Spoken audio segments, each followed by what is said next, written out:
ملاویږي بس دغه شان د الله دربار پر یا شیخ صاحب دا خبره ډیره د تعجب نه چې تاسو تقریر کوي چې په خانقاه مې 22 کروڑ روپۍ ولګولې زه خو حیران زه څوک واخلم بیا زه هغه منتظم چالچینو ورکم ولا ورته وایم ما نه غلطیږي او دوکه کېږم پکې بس نه چې ما ته تکلیف راکړي شیخ صاحب تاسو او شفیع الله صاحب د ختم نبوت کار داسې دی چې زه اکثر وایم دا د ټولو مسلمانانو له الله تعالی په دې کې د خدمت موقع ورکوي کاره سیاست وکړو یا زه اوټونو ته ودرېږم لکه زمونږ ته بعضې خلک ووایي د سیاسي میدان چې که دغه دی کې تاسو خاندان نه څوک ودرېدل یا تو زه خو سوال نه پیدا کېږي خو بل چا سره هم امداد ځکه نشم کولی په دې سیس کې چې زه به یو فریق جوړ شم بیا به د چا شم او د چا به نه شم او مونږ وو چې مونږ د ټولو خلکو یو هسې که موقع میلاو شي نو کم پارټۍ نه تاسو ودرېږئ موکړه مولانا فضل الرحمن صاحب پسې ډېر خلک کنزل کوي څوک څه وایي څوک څه وایي څوک د هغې هغه سر روالي مختلف ځناورو ته ولګوي ستاسو رایې څه ده تاسو د دې شخصیت په باره کې څه هغوی خو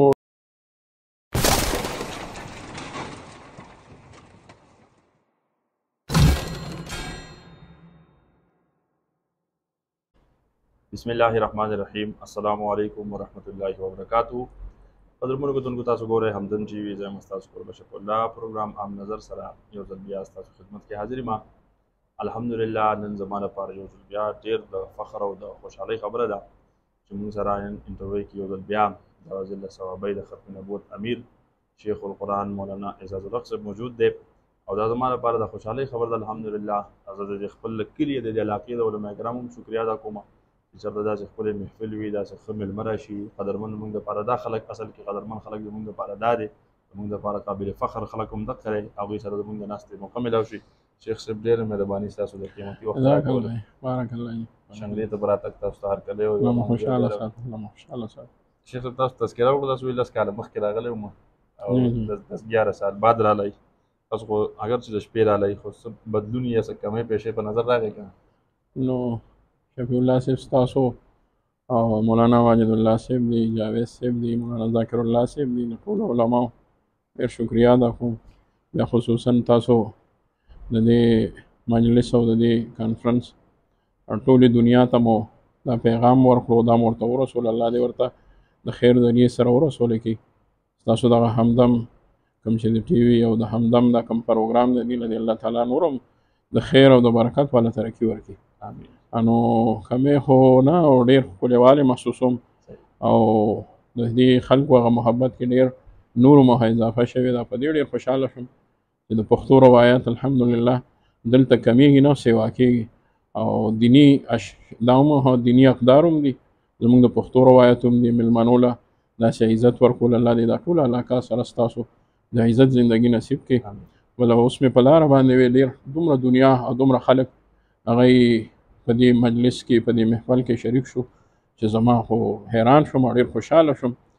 دا به انشاءالله د دې علاقې دپاره د کانفرنس د ختم نبوت دا به ډېر انشاءالله د خیر او برکت وي ډېر خوشحاله شوم شیخ صاحب چونکې ستاسو دیني علومو سره هغې سره وابستګي ده د مدارسو سره او زما دا تپوس اکثر د همیشه د هر یو عالم نه وي د هر یو مېلمه نه وي چې دیني سبق ویل ستاسو ځواني یا ستاسو بچپن د دیني سبق هم کم ځای ووي زده کړه هم کم ځای وکړه او استادانو کې تاسو ته څوک خپل یاد دي یا کومه مدرسه کې تاسو فراغت شوی دی زما شفیع الله صاحب ابتدا د یو داسې کور یم او داسې خاندان سره یم چې زمونږ اصل نیکان هم د دې علاقې نه هغوی هجرت کړو د چکې سر بلکې د نوابانو خاندان سره تعلق و نو خون بابا زمونږ پنځم نیکه و او شاه منصور کې دفن دی زمونږ آبا و اجداد ټول د علماو او د دغه کورنۍ ده زما والد محترم حضرت مولانا شیخ الحدیث شمس الهادي رحمت الله علیه زما تر محترم چې د هغوی نه مشر و شیخ الحدیث مولانا فضل الهي رحمت الله علیه دواړو به په حقانیه او جامعه کې درسونه کول زه د هغوی په غېږ کې او د هغوی په تربیت کې لوی شوم د هغوی بیا یو شاګرد او ډېر بزرګ او ډېر مشر و هغه د سوات د علاقې و مولانا صالح محمد صاحب رحمت الله علیه هغوی سره ما هغوی کېنولم قرآن مجید سبق او بیا کتابونه بیا هغوی سره مې څه لږې رسالې ووې خو هغوی بیا ولېږلم کوړي ته بیا کوړي نه وروستو مې یو کال دوه وروستو ماڼکای کې سبق ووې مولانا غریب الله صاحب د دیوبند فیض یافته و هغوی سره مې سبق ووې نور استادان مې و د هغې نه علاوه چې دی نو بیا حقانیې ته لړم بیا مې فنون هلته کې وې دا کوم کتابونه چې د فنون وي هلته وم زما اکثر استادان د فنونو هغوی الحمدلله چې کوم حیات دی الله دې ژوند کې برکت واچوي مولانا حافظ شوکت صاحب هغوی ژوندي دي زما ورسره بله ملاقات وشو الله دې ورله ژوند کې برکت واچوي د هغې نه علاوه مولانا ابراهیم فانی صاحب او مولانا رشید احمد صاحب هغوی وفات شوي دي الله دې غریق الرحمت کړي زما اخیري بیا رالم او بیا مې دوی سره سبقونه والد صاحب سره او تره سره شروع کړل دا د پنځمې شپږمې او د وړې دورې سبقونه بیا د لویې دورې بیا مې هغوی نه سبقونه وویل حدیث مې د خپل تره محترم او د والد صاحب نه ویلي هغوی غروشتو کې سبقونه ویلي مولانا نصیر الدین غروشتوي رحمت الله علیه دغه زما علمي سفر او بیا هغوی سره خدمت کوم 10 کاله مې هغوی سره سبق کې او خدمت کې تېر کړل د هغې نه وروسته راته دا ذمهداري د تصوف د خانقاه شریف دا حواله شوې ده د هغې نه علاوه د ختم نبوت دا کار راته مولانا غریب الله صاحب چې د دیوبند کې 7 کاله سبقونه ویلي د هغه د فیض یافته او هغوی راته دا ذمهداري حواله کړه الحمدلله ډېر ښې طریقې سره تر اوسه الله دې توفیق راکړي سره ستاسو چلیږي دنیاوي تعلیم مو کړی دی یا دغه طرف میټرک مې وکړو ساینس کې مې کړو خو بیا مې نور سبق ونه شو ویلی شوق مې نو او بیا علمي دنیا ته رالم او دا کتابونه مې وویل تاسو دغه اړخ ته راځم خو اکثر تاسو زیاته زندگی یا زیات وخت خو تاسو دغه دینی خدماتو کې لګي دې نه علاوه دنیاوي کارونو کې دخل لرئ یا څه کاروبار یا وغیره که نه صرف خانقاه او مدارس او دې بالکل مې نشته دنیاوي کار سره مې دومره تعلق نشته چې الله دې رانه رضا شي یعنی دکان ته هم نه ځم او په دنیاوي کارونو مې پوره پوه هم نشته انو ملګري دوستان موریدان متعلقین چې څومره دنیاوي کارونه کوي زه پرې خوشحالېږم او الله دې ولله دې کې ترقي ورکړي خو خپله هېڅ قسمه دنیاوي کار نه لرم نه راته چېرته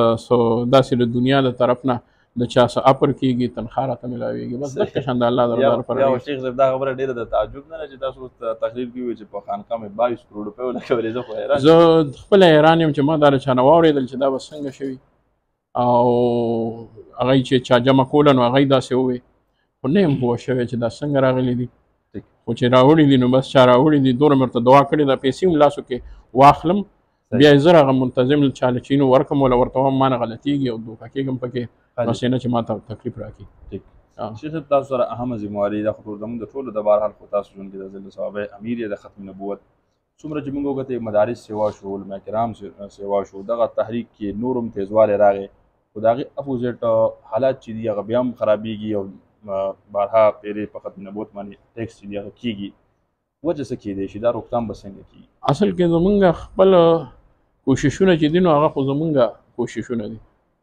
نو الحمدلله د الله امداد را سره شامل دی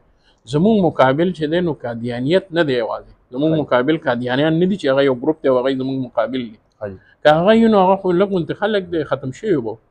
زمونږ مقابل چې دی نو د قادیانانو په شا باندې یورپي ملکونه دي او هغه ملکونو کې هغوی ته باقاعده فنډینګ کېږي هغوی ته باقاعده مونږ ته اطلاع راځي چې هغوی ته څومره څه کېږي د هغوی زمونږ د یو حرکاتو سکناتو باندې د هغوی نظر وي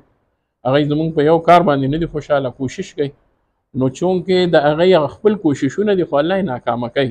نو ټیک د دا ټیکونه کېږي خو دا خو را روانه خبره ده تر قیامته پورې به حق په باطل باندې پېژندی شي نو د دې نه به یریږو نه دا به کېږي دغه شان اول که دا نه کېږي نو موږ به څه کوو خو دغه مقابل الله تعالی موږ له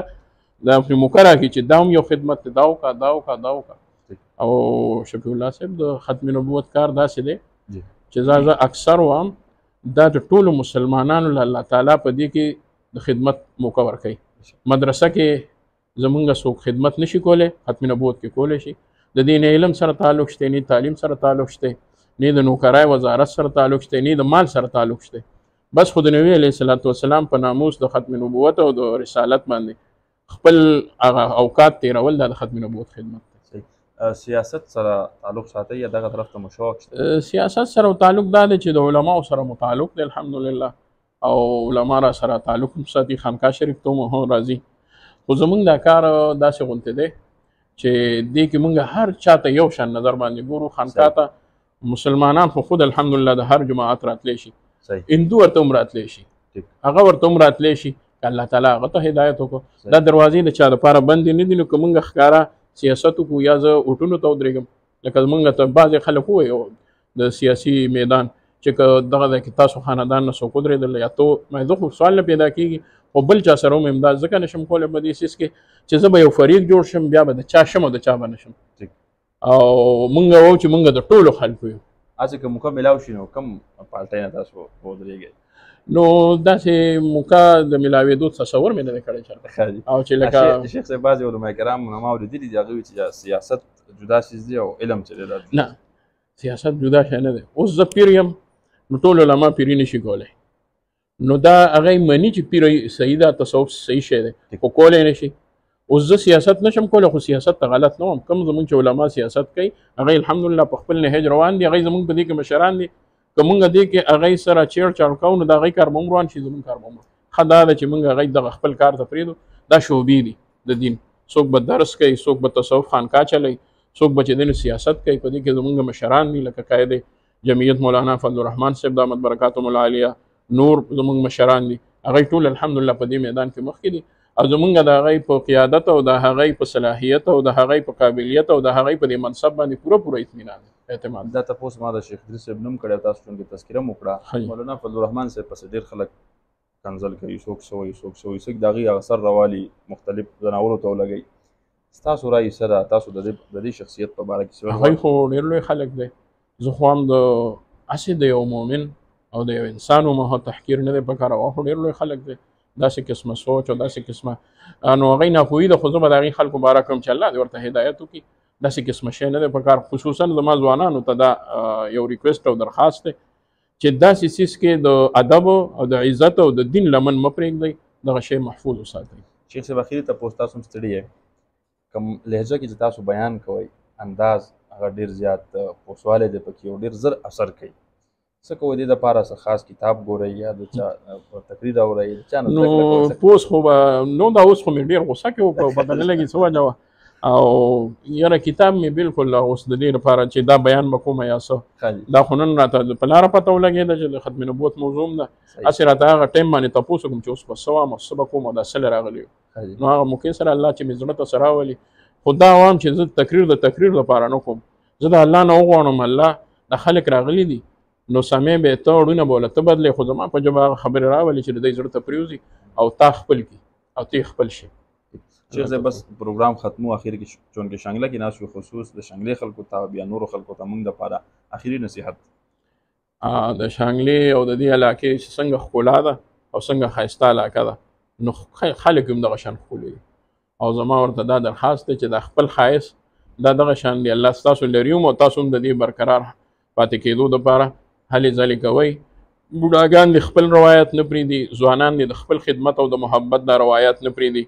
مالدار خلک چې څومره دي د هغوی په خدمت کې دا عرض کوم چې مال ګټل دنیا ګټل او خرچ کول دا څه حیثیت نه لري نه څه اهمیت لري